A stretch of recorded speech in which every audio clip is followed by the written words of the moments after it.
Jumpa kembali di MT Jerme, Inspiration of Life. Pagi ini saya coba mau sharingkan teman-teman dengan tema hidup dengan target pengharapan daripada Tuhan adalah total 100% sempurna sesuai dengan firman-Nya. Dilandasi dari kitab Roma pasal 8 ayat 18 sampai 30, dari kitab 1 Petrus pasal 1 ayat 13 sampai 25 teman-teman.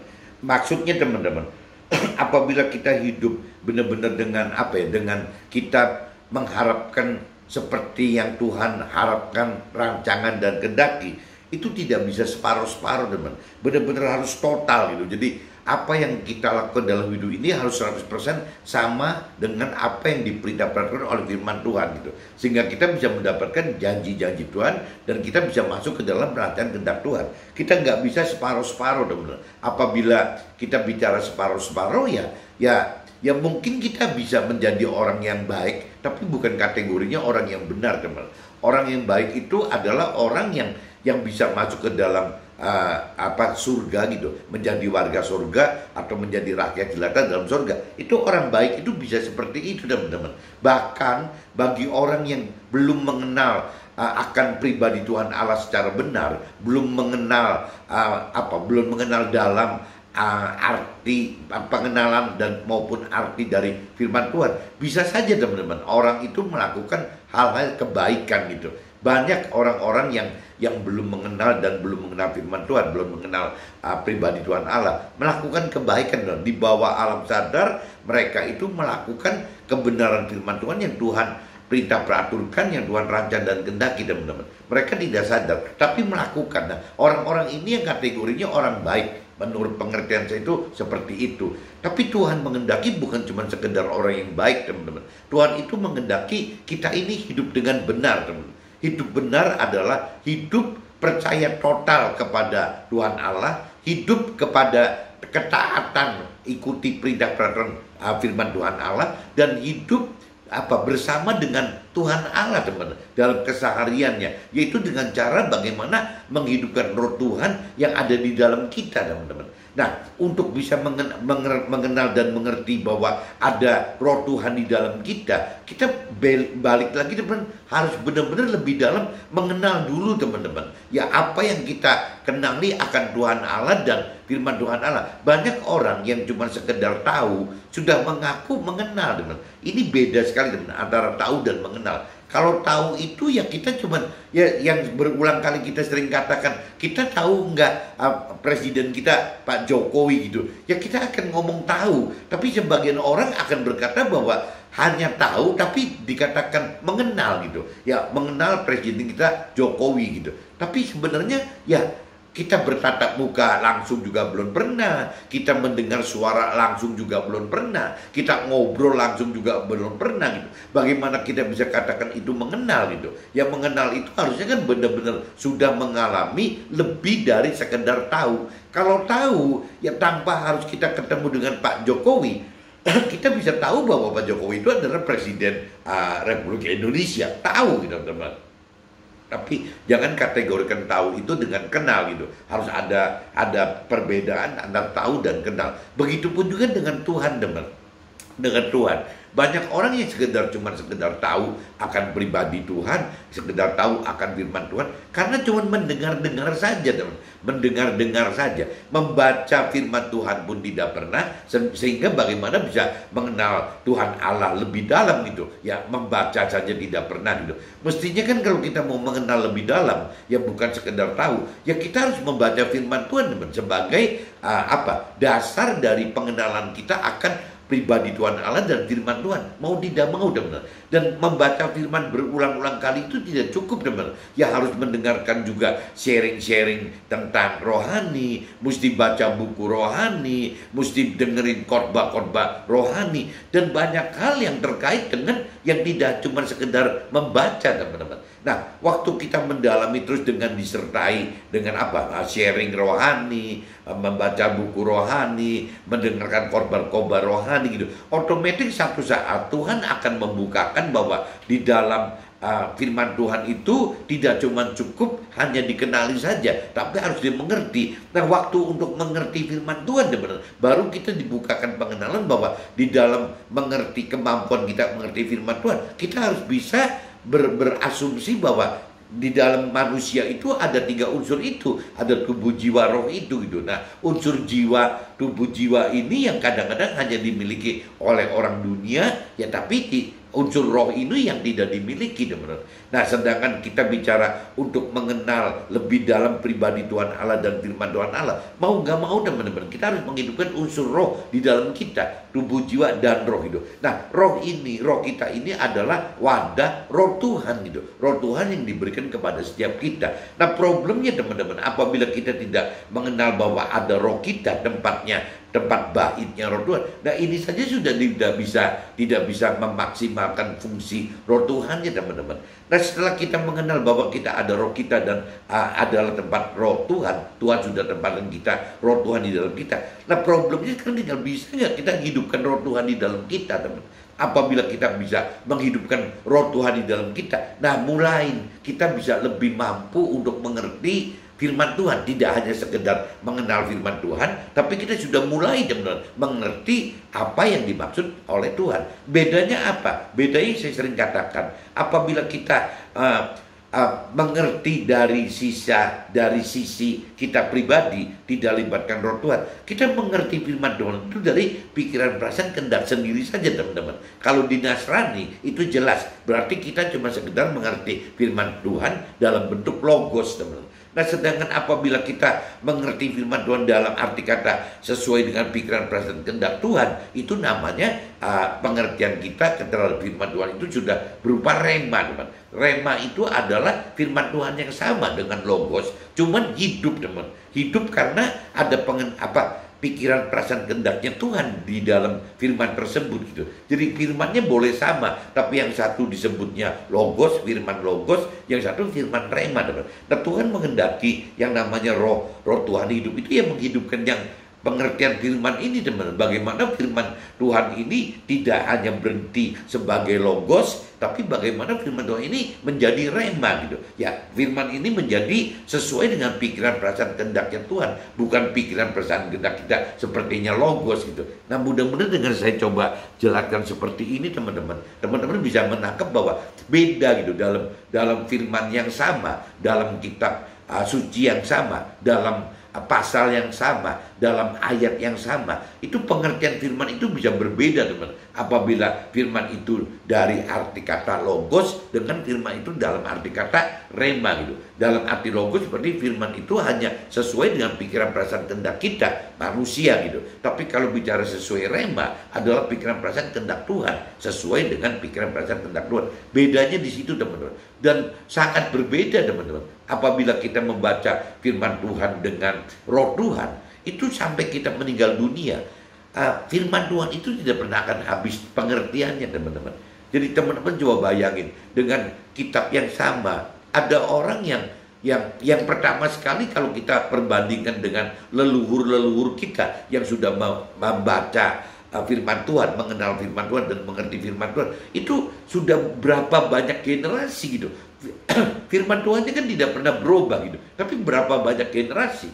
Kalau satu generasi itu dihitung 100 tahun, sedangkan firman itu sudah ada 2000 tahun, berarti sudah 20 generasi teman. Yang membaca firman Tuhan itu sudah 20 generasi tanpa ada bosennya gitu. Sampai mereka meninggal dunia juga tetap aja firmannya tidak habis-habis. Begitupun dengan kita pribadi. Ya, kita pribadi membaca firman Tuhan beberapa kali. Yang membaca sekali rasanya nggak akan mengenal gitu. Apalagi mengerti gitu. Mengenal pun tidak gitu. Untuk bisa mengenal itu butuh belasan kali membaca kali teman. Butuh puluhan kali membaca. Tapi kalau tidak menggerakkan roh Tuhan, meskipun kita udah baca belasan puluhan kali, juga tidak akan mengerti teman-teman. Jadi banyak sekali teman-teman yang cuma bicara mengartikan, mengerti firman Tuhan itu bukan dari arti rema tapi logos. Mereka sudah baca sampai belasan puluhan kali, tapi percuma teman, karena tidak akan mendapatkan pengertian dari pikiran, perasaan, kehendak Tuhan apabila mereka yang membaca itu tidak menghidupkan roh Tuhan. Jadi percuma. Nah, cuman yang lebih baik sih gitu, lebih baik membaca belasan atau puluhan kali ya, karena jadi mengenal Tuhan,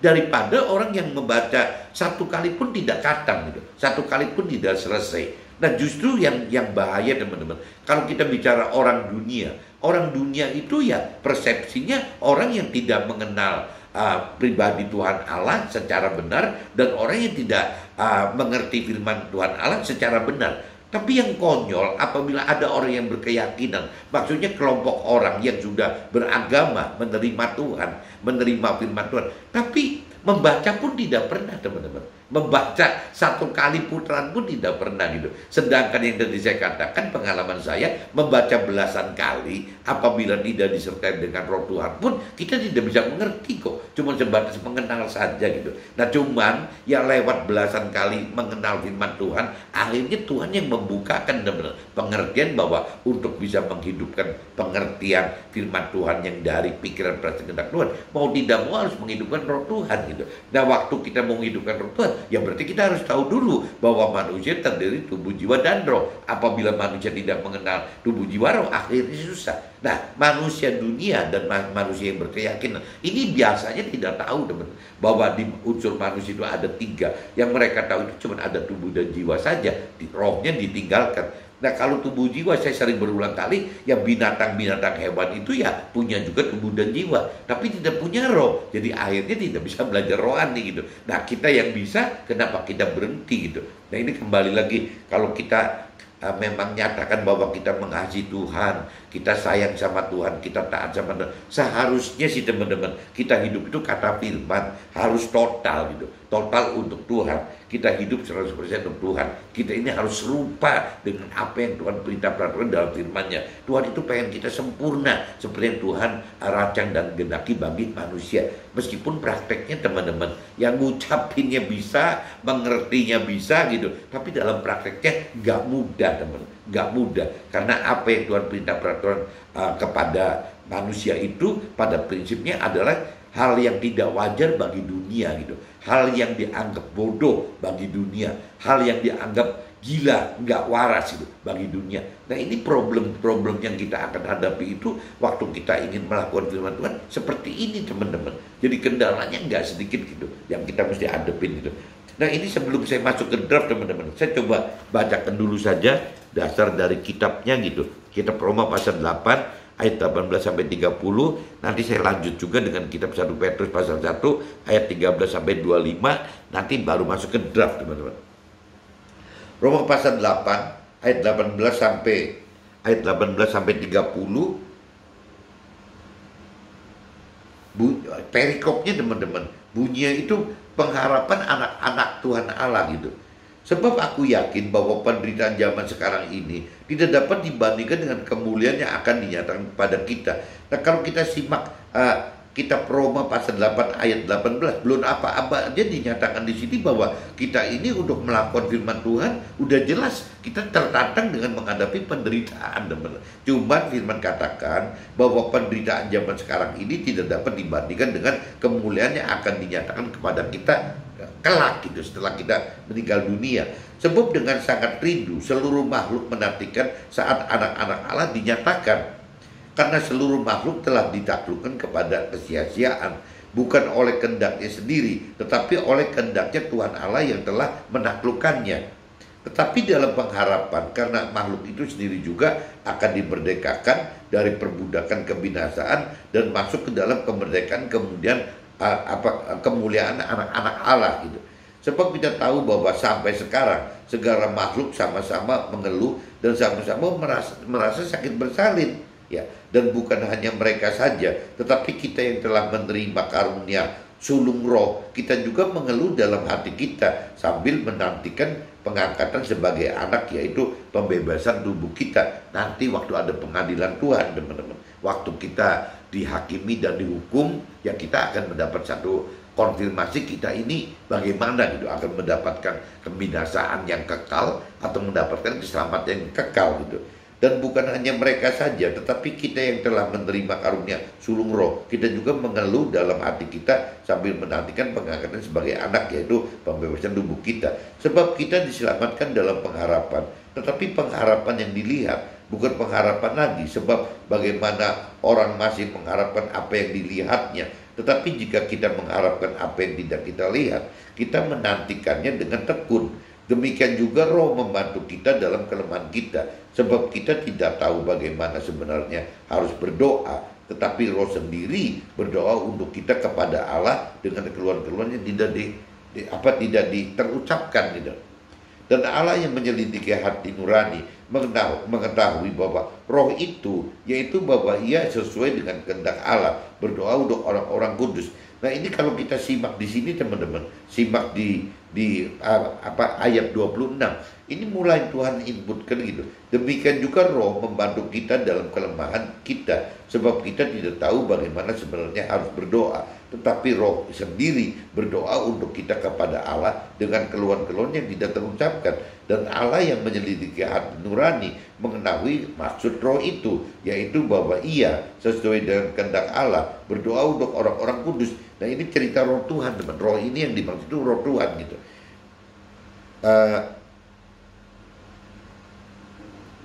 Kita tahu sekarang bahwa Allah turut bekerja dalam segala sesuatu untuk mendatangkan kebaikan bagi mereka yang mengasihi Dia, yaitu bagi mereka yang terpanggil sesuai rencana Allah. Nah teman-teman simak teman-teman ayat yang 28. Kita tahu sekarang bahwa Allah turut bekerja dalam segala sesuatu untuk mendatangkan kebaikan bagi mereka yang mengasihi Dia. Problemnya apakah kita termasuk kategori yang mengasihi Dia? Tidak, teman-teman. Apabila kita yang tidak mengasihi Dia, ya pasti tidak akan mendapatkan ya sesuatu yang Tuhan pengertian yang sesuatu untuk mendatangkan kebaikan bagi kita gitu. Nah ini yang harus kita camkan itu, yang kita harus mengasihi Dia teman-teman. Mengasihi Dia ya gak jauh-jauh harus kita mau mengenal, mau mengerti, dan mau melakukan firman Tuhan. Itu baru kategorinya kita mengasihi Dia teman-teman. Dan yang mengasihi Dia itu yaitu bagi mereka yang terpanggil sesuai dengan rencana Allah. Yang mengasihi Dia pasti yang terpanggil gitu. Sebab semua orang dipilihnya dari semula, mereka juga ditentukannya dari semula untuk menjadi serupa dengan gambaran anaknya, supaya anaknya itu menjadi orang sulung di antara banyak saudaranya. Ini cerita Nabi Isa teman-teman. Nabi Isa secara Nasrani dianggapnya anak Allah. Kita juga disebutnya anak Allah teman-teman. Sama aja. Cuma bedanya Nabi Isa itu disebutnya sulung daripada kita. Supaya kita, kenapa disebut sulung? Supaya kita bisa meniru teman. Bisa meniru apa yang diperbuat oleh Nabi Isa gitu. Nah supaya kita bisa mendapat yang tadi Tuhan rancang dan kendaki bahwa kita ini pengennya sempurna gitu ya, pengennya serupa dengan apa perintah firman Tuhan dan sempurna apa yang Tuhan rancang kendaki agar kita masuk ke dalam surga gitu di alam akhirat nanti, tidak hanya sebagai warga surga atau tidak hanya sebagai rakyat jelata, tapi Tuhan ingin sekali kita sebagai keluarganya Tuhan di dalam kerajaan surga teman. Itu loh Tuhan, yang Tuhan mau kita sempurna, Tuhan mau kita serupa dengan firman Tuhan, kita serupa dengan Nabi Isa sebagai sulung kita, karena Tuhan pengen kita tidak berhenti cuma sekedar seperti orang baik gitu masuk ke dalam surga atau masuk menjadi rakyat jelata dalam surga, tapi Tuhan pengen kita untuk menjadi keluarganya di kerajaan sorga yang mengatur warga sorga tersebut teman-teman. Dan mereka yang ditentukan dari semula, mereka itu juga dipanggilnya, dan mereka yang dipanggilnya, mereka itu juga dibenarkannya, dan mereka yang dibenarkannya itu mereka juga dimuliakannya. Jadi kuncinya seperti itu teman-teman. Kitab Roma pasal 8 ayat 18 sampai 30 saya udah bacakan. Sekarang saya masuk langsung aja teman-teman ke kitab 1 Petrus pasal 1 ayat 13 sampai 25 teman-teman. Kitab 1 Petrus teman-teman nyari ya ayatnya ayat pasal pertama teman-teman, ayatnya 13 teman-teman. Dimulai dari ayat 13 sampai 25 teman-teman. Judul perikopnya teman-teman, kekudusan dan kasih persaudaraan, itu judul perikopnya gitu. Sebab itu siapkanlah akal budimu, waspadalah dan letakkanlah pengharapanmu seluruhnya atas karunia yang dianugerahkan kepadamu pada waktu pernyataan Nabi Isa gitu. Hiduplah sebagai anak-anak yang taat dan jangan turuti hawa nafsu yang menguasai kamu pada waktu kebodohanmu. Nah ini kembali lagi teman, apabila kita mengikuti hawa nafsu duniawi gitu, ya bagi rohani yaitu kebodohan teman. Tapi sebaliknya teman, bagi kita yang melakukan firman Tuhan, ya mengikuti rancang kehendak Tuhan, ya kita berarti masuk ke dalam teori-teori bagaimana melakukan firman Tuhan gitu. Nah itu juga dianggap kebodohan teman. Bagi orang duniawi melakukan hal-hal yang rohani itu adalah kebodohan. Jadi memang bolak-balik teman-teman. Tetapi hendaklah kamu menjadi kudus di dalam seluruh hidupmu, sama seperti Dia yang kudus, yang telah memanggil kamu. Sebab ada tertulis, kuduslah kamu sebab aku kudus. Dan jika kamu menyebutnya Bapa, yaitu Dia yang tanpa memandang muka menghakimi semua orang menurut perbuatannya, maka hendaklah kamu hidup dalam ketakutan selama kamu menumpang di dunia ini. Sebab kamu tahu bahwa telah ditebus dari cara hidupmu yang sia-sia yang kamu warisi dari nenek moyangmu itu, bukan dengan barang fana, bukan pula dengan perak dan emas, melainkan dengan darah mahal, yaitu darah Nabi Isa yang sama seperti darah anak domba yang tak ternoda dan bercacat. Ia telah dipilih sebelum dunia dijadikan, tetapi karena kamu, Ia baru menyatakan dirinya pada zaman akhir. Oleh Dialah kamu percaya kepada Tuhan Allah yang telah membangkitkan Dia dari antara orang mati dan yang telah dimuliakannya, sehingga imanmu dan pengharapanmu bertuju kepada Tuhan Allah. Karena kamu telah menyucikan dirimu oleh ketaatan kepada kebenaran, sehingga kamu dapat mengamalkan kasih persaudaraan yang tulus, ikhlas. Hendaklah kamu bersungguh-sungguh dalam mengasihi dengan segenap hatimu. Nah teman-teman coba simak ayat 22 teman-teman. Karena kamu telah menyucikan dirimu oleh ketaatan kepada kebenaran. Jadi melakukan kebenaran firman Tuhan itu teman seperti menyucikan diri kita teman-teman untuk jadi kudus gitu. Nah ini yang kita mesti ikuti seperti ini teman-teman. Apabila kita tidak melakukan firman Tuhan, ya kita tidak bisa kudus. Nah apabila kita tidak kudus, ya kita tidak bisa menyatu dengan Tuhan Allah nanti di alam akhirat kita gitu. Ini harus kita hati-hati gitu. Karena kamu telah dilahirkan kembali, bukan dari benih yang fana, tetapi dari benih yang tidak fana, oleh firman Allah yang hidup, yang kekal. Nah ini kalau kita bicara hidup yang baru itu, ya seperti itu. Kita hidup bukan hidup yang fana lagi seperti dunia fana, tapi kita hidup seperti rohani yang kekal gitu. Ini yang harus kita pelajari teman-teman. Nah ini mau gak mau ya harus sesuai dengan perintah peraturan firman Tuhan Allahnya gitu. Sebab semua yang hidup adalah seperti rumput, dan segala kemuliaan seperti bunga rumput. Rumput menjadi kering dan bunga gugur. Tetapi firman Tuhan tetap untuk selama-lamanya. Inilah firman disampaikan firman Tuhan kepada kita gitu. Jadi saya sudah baca 1 Petrus pasal 1 ayat 13 sampai 25, dan tadi saya juga sudah baca kitab Roma pasal 8 ayat 18 sampai 30. Nah sekarang coba saya masuk ke draft aja teman-teman. Siapa tahu bisa lebih clear gitu penjelasannya gitu. Kitab Roma pasal 8 ayat 18. Sebab aku yakin bahwa derita zaman sekarang ini tidak dapat dibandingkan dengan kemuliaan yang akan dinyatakan kepada kita. Pengharapan hidup yang Tuhan rancang dan kehendaki adalah keselamatan dan damai sejahtera, serta masuk ke dalam langit baru dan bumi baru teman-teman. Dalam sorga dengan harus hidup lakukan seluruh atau total atau 100% perintah dan peraturan firman Tuhan. Teorinya seperti itu teman-teman. Dalam prakteknya susahnya minta ampun gitu. Rasanya nggak gampang orang bisa melakukan firman Tuhan seluruhnya gitu. Total 100%. Tapi Tuhan memang merancang menghendaki kita seperti itu teman-teman. Yang tadi saya jelaskan gitu. Karena Tuhan ingin sekali kita ini bukan cuma sekedar masuk ke dalam surga sebagai rakyat jelata dalam surga, tapi Tuhan pengen sekali kita itu benar-benar bisa masuk ke dalam surga dalam kondisi menjadi keluarga Tuhan di dalam kerajaan surga tersebut teman-teman. Yang memimpin warga-warga surga yang di surga itu gitu. Tuhan ingin sekali seperti itu teman-teman. Cuman kembali kan dari respon kitanya, ya Tuhan boleh saja mengundang memilih kita seperti itu. Tapi kan pilihan akhir ada di kita teman-teman. Kita punya free will, kita punya kehendak bebas. Kita mau menempatkan diri sampai seperti apa gitu. Kalau kita memang mengasihi Tuhan, taat kepada Tuhan, menyayangi Tuhan, ya kita mestinya memenuhi 100% apa yang Tuhan rancang kehendaki bagi kita teman-teman. Meskipun dalam prakteknya ya tidak mudah gitu. Kita semua tahu itu gitu.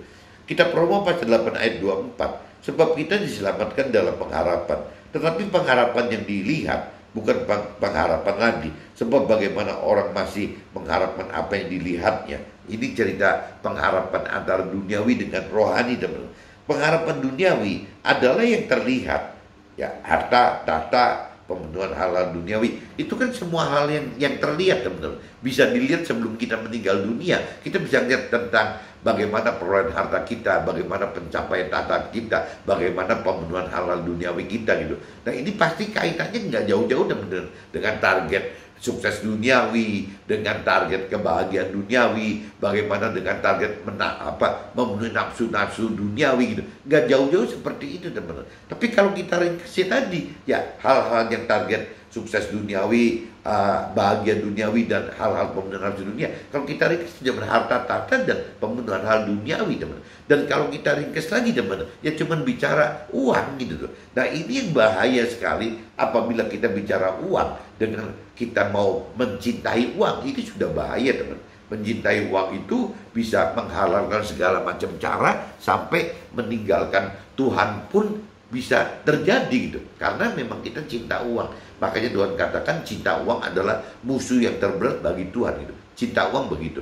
Tapi cinta-cinta di luar uang juga ada teman-teman. Misalnya cinta ingin kaya gitu. Ya itu pun udah salah lagi teman-teman. Cinta ingin memenuhi hal-hal yang kulineran gitu, yang urusan seks, yang urusan segala macam. Jadi kalau yang sudah benar-benar sudah over gitu, yang sudah benar-benar tidak ada batasnya sampai bicara mencintai kuliner, mencintai seks, mencintai segala macam, mencintai keluarga kita, mencintai nomor satu pasangan kita, anak kita, itu jadi salah semua teman-teman. Ya sama aja rumusnya dengan mencintai uang itu.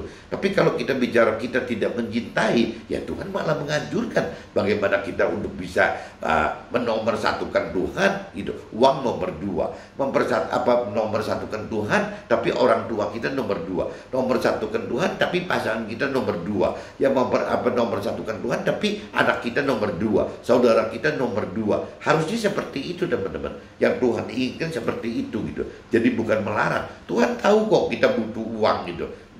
Tuhan tahu kok kita butuh bahagia gitu. Tahu, cuman jangan sampai karena uang, karena nafsu duniawi kita, akhirnya kita terkekang dengan tidak mentaati apa yang diberitakan firman Tuhan. Ya akhirnya kita nggak bisa maksimal lagi, kita nggak bisa sempurna yang Tuhan mau, kita tidak bisa serupa dengan Nabi Isa, kita tidak bisa serupa dengan apa yang diberitakan firman Tuhan. Ya akhirnya kacau semua teman-teman. Kita Roma pasal 8 ayat 26 sampai 30. Hidup dengan target pengharapan rohani hanya dapat dicapai dengan mengenal dan mampu mengerti serta mampu melakukan firman Tuhan dengan kekuatan kuasa Tuhan melalui Roh Tuhan. Jadi kembali lagi teman-teman, apabila kita benar-benar mau targetnya masuk teman-teman, ya itu harus balik lagi. Ya kita harus mengenal firman Tuhan, kita harus lebih dalam mengenal firman Tuhan, kita harus mampu menghidupkan Roh Tuhan, kita harus tahu bahwa di dalam kita ada tubuh jiwa roh gitu. Ya kita dari situ Roh Tuhan akan memberi kemampuan mengerti untuk firman Tuhan dan kemampuan untuk melakukannya teman-teman. Waktu kita berani melakukan firman Tuhan, otomatis iman kita naik teman-teman. Ya berarti kalau kita bicara level iman kita mau berkembang, mau naik dan naik, nggak jauh-jauh teman-teman. Kita harus bisa benar-benar yang namanya menghidupkan Roh Tuhan gitu. Ya kita harus benar-benar mengenal firman Tuhan dengan kita menghidupkan Roh Tuhan. Kita harus mampu benar-benar mengerti firman Tuhan dengan cara menghidupkan Roh Tuhan. Dan kita harus berani melakukan firman Tuhan ya dengan cara menghidupkan Roh Tuhan.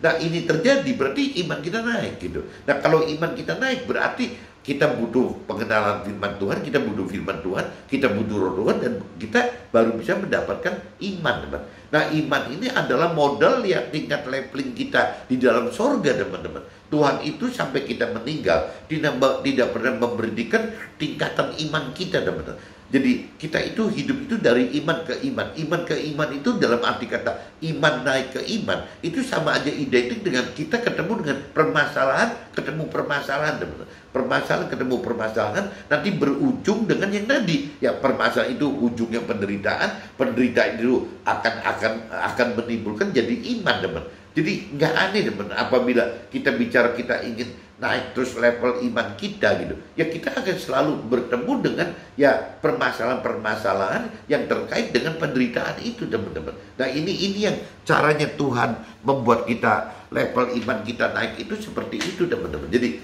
iman itu adalah ya proses yang dari iman ke iman, dari tahapan ke tahapan, dari permasalahan ke permasalahan, dari penderitaan ke penderitaan. Itu cara meningkatkan level iman itu seperti itu, teman. Tapi bagi orang dunia, hal-hal seperti ini tidak digemari, teman-teman. Karena orang dunia itu pengennya bagaimana jangan menghadapi permasalahan, jangan sampai menghadapi penderitaan itu. Nah, waktu si orang dunia atau orang berkeyakinan hanya sampai ke level ini, teman-teman, ya berarti stuck gitu. Mereka akan berhenti, ya jangan-jangan kalau nggak hati-hati tergelincir, ya masuk ke dalam neraka, teman-teman. Berarti akan mendapatkan kebinasaan kekal. Kenapa? Karena mereka tidak melakukan firman Tuhan gitu. Ya, kalaupun mereka misalnya tidak mengenal, tidak mengerti firman Tuhan, tapi mereka secara tidak sadar melakukan, paling maksimal yang masuk menjadi warga surga yang biasa aja, teman-teman. Ya, menjadi rakyat jelata di dalam surga gitu.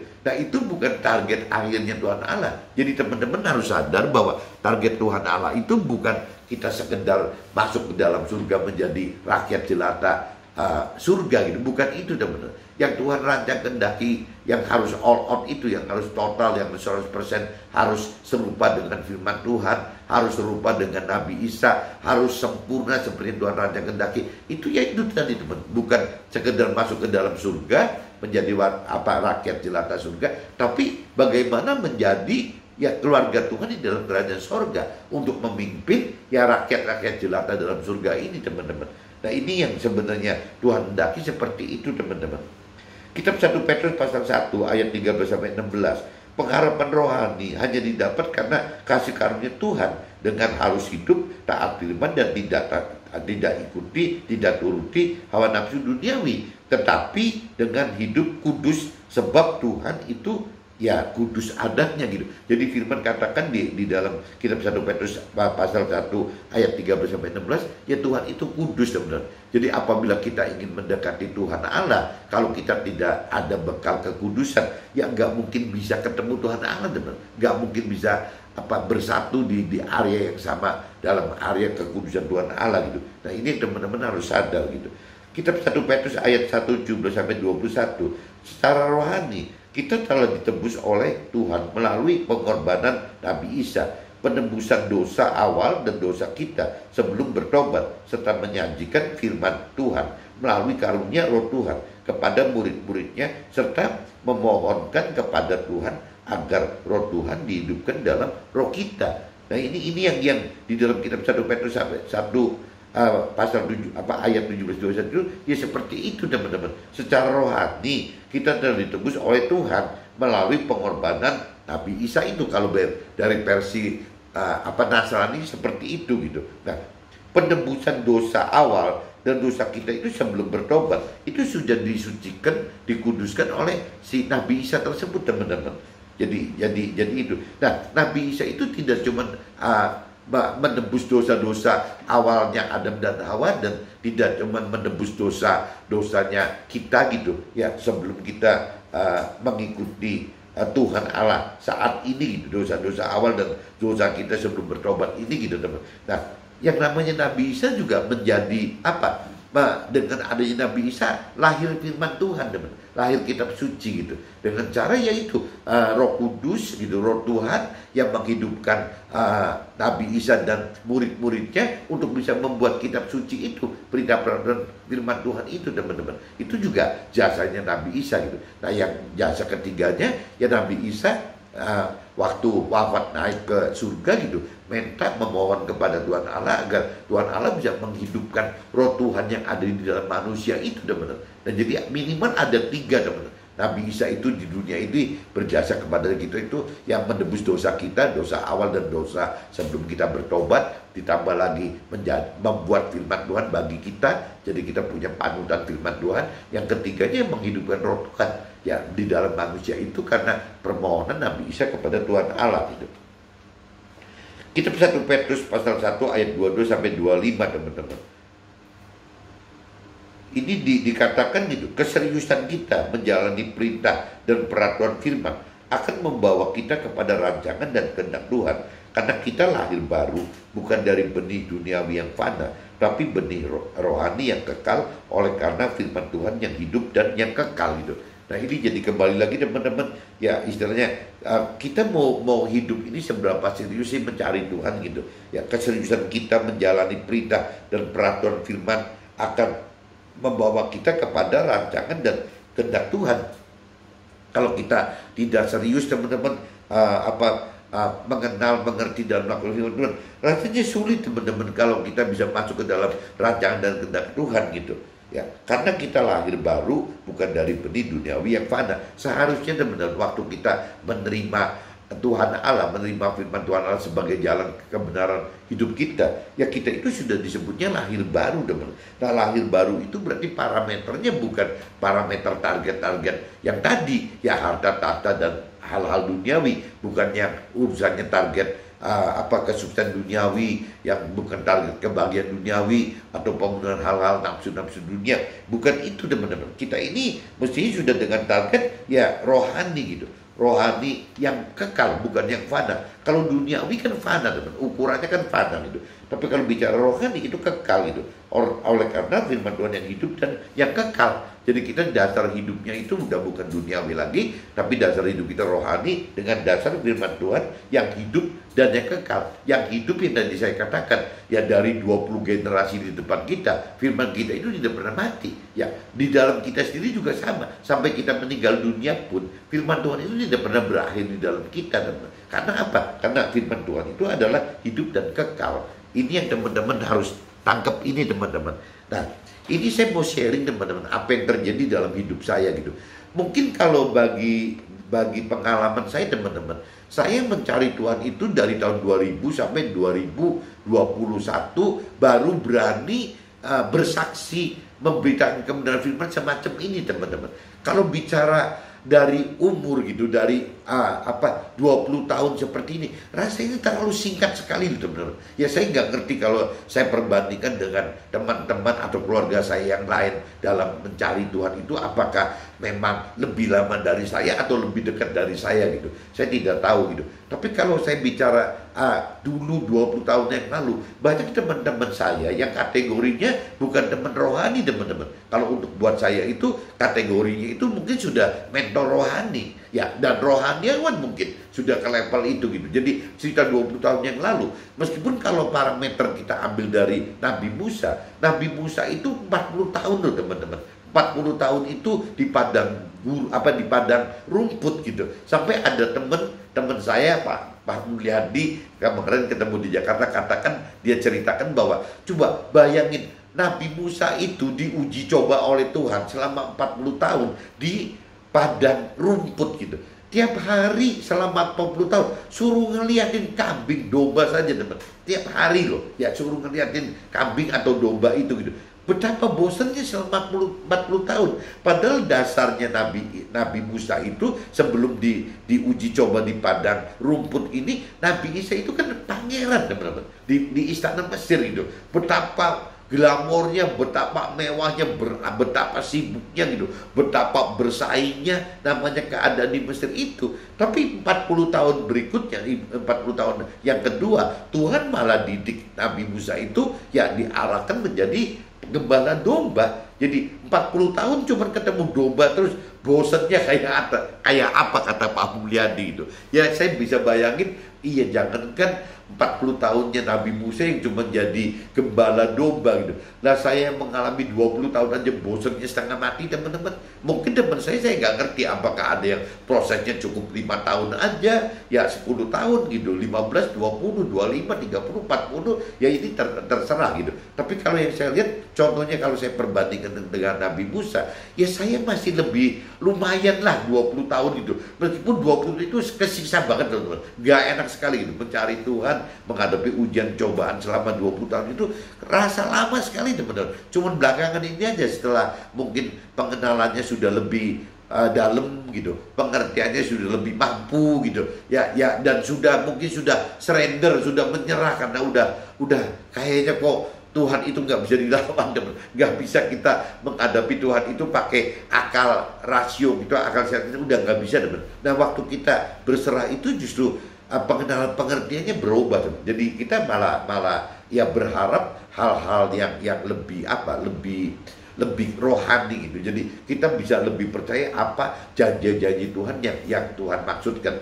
Ya contohnya misalnya yang berasa sekali buat saya tertarik mencari Tuhan waktu awal itu kan di kitab Matius pasal 6 ayat 33 teman. Cari dulu kerajaan Allah dan kebenaran, baru yang lain akan ditambahkan. Ditambahkan ini teman-teman, itu adalah hal makanan, minuman, dan pakaian. Berarti kan hal-hal duniawi teman-teman. Nah saya tuh benernya mencari Tuhan untuk itu teman-teman, bukan untuk pengen sok suci gimana, enggak gitu. Saya sebagai pengusaha pengen lebih kaya gitu, intinya gitu, mau lebih besar. Akhirnya saya masuk ke situ. Nah tapi setelah 20 tahun proses, saya mulai ngerti bahwa salah enggak yang namanya perintah peraturan. Menurut saya tidak salah gitu. Yang Tuhan takutkan itu beda dengan yang manusia duniawi, manusia keyakinan takutkan. Kenapa? Karena kalau manusia duniawi dan orang berkeyakinan berkehendak, merancangkan kehendak, itu bagaimana menjadi sukses duniawi, bagaimana bahagia duniawi, bagaimana mendapatkan hal-hal duniawi gitu, bagaimana mendapat harta, bagaimana mendapatkan tahta, bagaimana memenuhi hal-hal duniawi. Targetnya orang duniawi seperti itu teman-teman. Tapi kalau sampai Tuhan biarkan kita mendapatkan target itu resiko untuk mendapat kebiasaan kekal di dalam neraka itu besar teman-teman. Makanya Tuhan beda gitu. Ya, nah ini pengertian ini yang kita bisa terima itu apabila ada kedalaman pengenalan firman Tuhan dan ada pengertian firman Tuhan. Nah, setelah kita lebih dalam dan mengerti firman Tuhan, kita jadi tahu bahwa Tuhan itu maksudnya benar loh. Ya, kita itu jangan sampai masuk ke dalam jerat yang nafsu duniawi, yang hanya bicara target-target duniawi dan orang keyakinan saja. Itu cuma bicara harta, tahta, dan bangunan nafsu duniawi saja. Bukan itu loh. Karena itu tidak akan dibawa ke dalam alam yang kekal gitu. Dan Tuhan pengen, kalaupun misalnya di ayat Matius pasal 6 ayat 33 tadi, bukan Tuhan tidak mengerti bahwa kita ini butuh harta, tahta, dan hal-hal duniawi. Tuhan tahu itu kok. Tapi itu tidak menyelamatkan gitu. Jadi Tuhan pengen, itu hanyalah tambahan saja. Biarin Tuhan yang nambahkan aja gitu. Nah kita sebagai manusia yang ditugaskan adalah mencari gitu. Mencari kebenaran kerajaan Tuhannya, mencari Tuhannya, juga mencari kebenaran firman Tuhannya. Itu loh yang Tuhan rancang kendaki bagi kita. Nah ini akan kita kenali, akan kita mengerti setelah kita sudah lebih dalam mengenal firman Tuhan dan sudah lebih mengerti firman Tuhan dan sudah surrender gitu ya, untuk bisa bagaimana hidup hanya dengan melakukan firman Tuhan saja tanpa terlalu banyak tanya-tanya gitu. Nah ini butuh waktu teman-teman. Saya semoga teman-teman setelah menjalani 20 tahun ini saya sudah bisa berubah gitu, pengenalan pengertian akan berubah. Bahkan saya sudah Tuhan kendaki yang tadi saya katakan, Tuhan kasih pengenalan dan pengertian bahwa tidak yang Tuhan inginkan sempurna, yang Tuhan inginkan kita serupa dengan firman Tuhan, yang Tuhan inginkan kita seperti Nabi Isa gitu. Ya, cuma satu teman, bagaimana caranya. Tuhan pengen kita bukan sekedar masuk ke dalam sorga, menjadi warga sorga atau menjadi rakyat jelata dalam sorga, tapi Tuhan pengen kita jadi timnya Tuhan, menjadi keluarga Tuhan di dalam kerajaan sorga. Itu caranya cuma satu-satunya cara teman. Bagaimana untuk menjadi keluarga Tuhan di dalam sorga, itu harus mengajarkan firman Tuhan teman. Itu loh teman-teman. Jadi bukan cuma sekedar melakukan firman Tuhan, pelaku firman Tuhan akan masuk ke dalam surga. Tuhan katakan begitu. Lepas pelaku firman ini sadar atau tidak sadar gitu. Banyak orang yang ada istiadat, orang di dunia, bahkan orang keyakinan yang melakukan firman Tuhan itu tanpa sadar teman. Nah orang-orang seperti ini juga masuk ke dalam surga teman. Tapi cuma menjadi warga surga atau menjadi rakyat jelata di dalam surga. Dan sedangkan Tuhan tidak mau orang yang diundang, orang yang dipilih gitu. Tuhan itu mau menjadi warga kerajaan surga di dalam situ, menjadi tim kerajaan surganya Tuhan di dalam surga. Nah, untuk bisa dari warga surga, dari rakyat jelata surga menjadi keluarga Tuhan dalam surga, menjadi tim kerajaan Allah di dalam surga, ini tidak lain teman, melakukan firman Tuhan dan mengajarkan firman Tuhan gitu, untuk mendapatkan posisi yang tertinggi di dalam ya kerajaan surga tadi. Terus apa posisi tertinggi itu ya itu bisa diumpamakan timnya Tuhan di dalam kerajaan surga, bisa juga menjadi keluarganya Tuhan di dalam surga, bisa juga posisinya tinggi gitu, yang paling dekat dengan Tuhan di dalam surga. Tuhan pengen itu teman-teman. Jadi teman-teman harus jangan salah kaprah. Kenapa Tuhan pengen kita all out? Kenapa Tuhan pengen kita total? Kenapa Tuhan pengen 100% kita benar-benar menjalankan perintah-perintah Tuhan? Ya Tuhan pengen kita sempurna masuk ke dalam rancangan kita Tuhan. Tidak jauh teman, karena Tuhan pengen seperti itu gitu. Ya menjadi keluarganya, menjadi timnya, atau menjadi posisi yang tertinggi paling dekat dengan Tuhan Allah di dalam surga gitu. Tuhan pengen seperti itu teman-teman. Nah caranya Tuhan buka jalan hanya dua, bagaimana untuk melakukan firman Tuhan dan meneruskan menjadi mengajarkan firman Tuhan. Melakukan firman Tuhan berarti mendapatkan rewardnya, masuk jadi warga surga atau jadi rakyat di dalam surga. Tapi kalau bicara reward yang berikutnya, yaitu harus mengajarkan firman Tuhan teman. Nah bicara mengajarkan firman Tuhan, selalu saya katakan ada dua teman, ada dua cara. Ada orang yang mendapat talenta yang dari Tuhan, menjadi mentor rohani dan rohaniawan. Nah ini harus dia uber bagaimana mengajarkan sesamanya itu yang berupa teori-teori rohani, teori yang sifatnya teologi itu, ya yang bagaimana mengajarkan firman-firman Tuhan secara teori gitu. Itu perlu sekali teman, sebagai dasar untuk sesama kita itu untuk masuk ke dalam pengenalan, pengertian dan level iman berikutnya gitu. Tapi sebaliknya teman-teman, yang cerita mengajarkan firman Tuhan yang talentanya sebagai pengusaha atau orang segala macam karir, segala macam usaha, segala macam karir, segala macam buruh, itu kan pasti talentanya tidak sama teman-teman. Talentanya tidak sama dengan orang mentor rohani atau rohaniawan gitu. Ya talentanya pasti ya hanya tidak bisa mengajarkan teori-teori rohani, tidak bisa mengajarkan teologi gitu. Yang bisa diajarkan itu adalah paling kesaksian hidupnya teman-teman. Ya bagaimana memberitakan kebenaran firman Tuhan dengan menyaksikan kehidupannya ya bersama Tuhan dan di dalam firman Tuhan. Kalau kita bicara kesaksian tanpa dasar firman Tuhan, jadi akhirnya seperti orang curahan hati aja teman, nggak punya dasar gitu, jadi ngawur gitu. Tapi sebaliknya kalau kita bicara hanya sesuai dengan firman Tuhan tanpa ada roh Tuhan dilibatkan, akhirnya terlalu membosankan teman-teman. Bicaranya selalu mengupas teori dan teori gitu. Dan banyak teman-teman yang saya mentor rohani saya yang 20 tahun lalu itu adalah minimal senior, teman rohani senior rohani saya gitu, atau mentor rohani saya, bahkan yang namanya rohaniawan saya.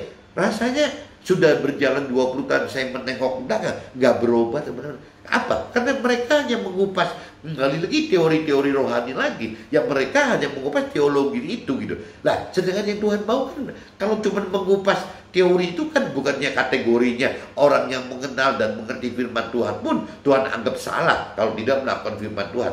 Orang yang mendengarkan firman Tuhan pun salah gitu apabila tidak melakukan firman Tuhan. Yang saya khawatirkan orang-orang mentor rohani saya atau teman rohani senior saya atau mentor rohani saya, bahkan rohaniawan saya, apabila mereka tidak melakukan firman Tuhan, hanya bicara teori-teori saja, ya itu juga yang bisa tergelincir mendapatkan kebinasan ke dalam neraka loh. Kenapa? Karena tidak melakukan firman Tuhan. Yang dia cuma mengerti firman Tuhan, tapi tidak melakukan firman Tuhan. Yang dia cuma mengajarkan kepada jemaat dan umat-umatnya aja gitu. Ya itu yang dikatakan jangan cuma Tuhan aja, tapi tidak melakukan apa-apa. Begitupun orang yang yang teman rohani gitu, bukan yang mentor rohani dan rohaniawan, sama tapi sudah senior, ya terlalu ngupasnya urusan teori-teori firman Tuhan saja, ya itu juga akan begitu. Di-sharingkan hanya pengenalan pengertian akan firman Tuhan saja. Buat apa gitu? Yang Tuhan minta kan bukan cuma orang yang mengenal mengerti, bukan hanya orang yang mendengarkan firman Tuhan, tapi orang yang melakukan firman Tuhan. Itu yang Tuhan anggap benar gitu. Bahkan mestinya tugas kita ini tidak berhenti hanya mendengarkan atau mengupas, mengenal dan pengertian firman, tapi bagaimana gitu kita mesti belajar mengajarkan benar firman Tuhan kepada sesama kita sebanyak-banyaknya, sejauh-jauhnya gitu yang firman Tuhan katakan, ya dengan cara yaitu bagaimana mengajarkan bagi orang yang di marketplace dan dunia sekuler itu, mengajarkan lewat memberitakan kesaksian kebenaran hidup bersama Tuhan dan firman Tuhan. Oke teman-teman, see you, bye-bye.